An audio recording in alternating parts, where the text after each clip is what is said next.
The great writer on myth, Joseph Campbell, says this: "We must be willing to get rid of the life we planned so as to have the life waiting for us." Part of our life's work is searching for that vocation, that calling that is ours to be and do in this world. But sometimes in our search for vocation, we find ourselves in a cave.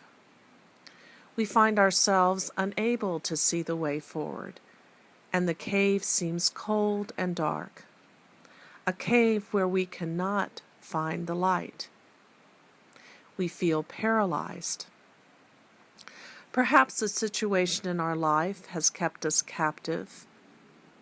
A fear of living into our passion has kept us captive.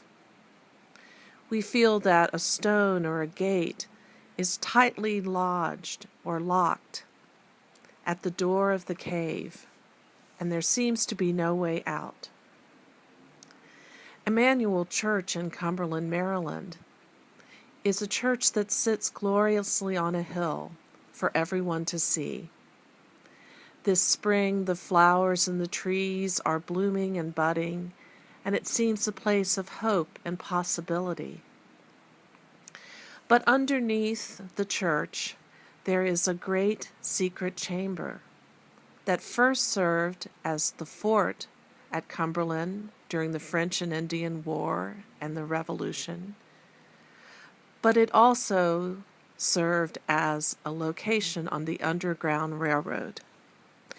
It became an inner chamber that was the way to freedom.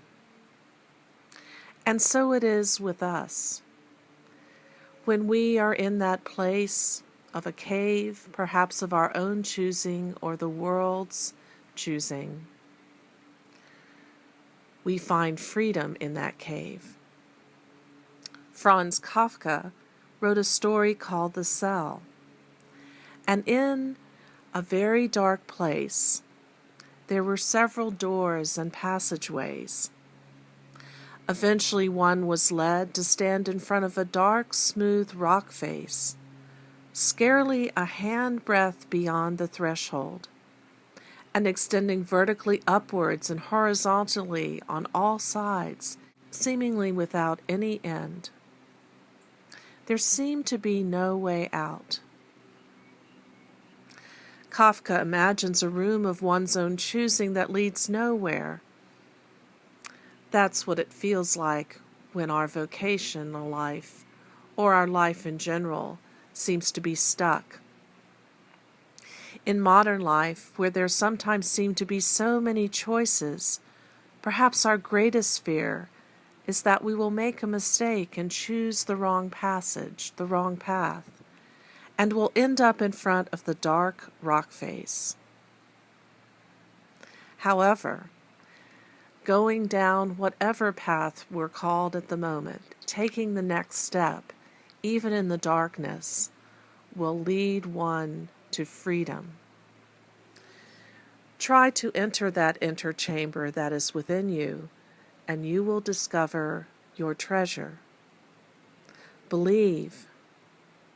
Thomas Merton has said, when we choose the inner chamber, we find the door that opens not to a cold rock face, but to the loving warmth of a great Creator.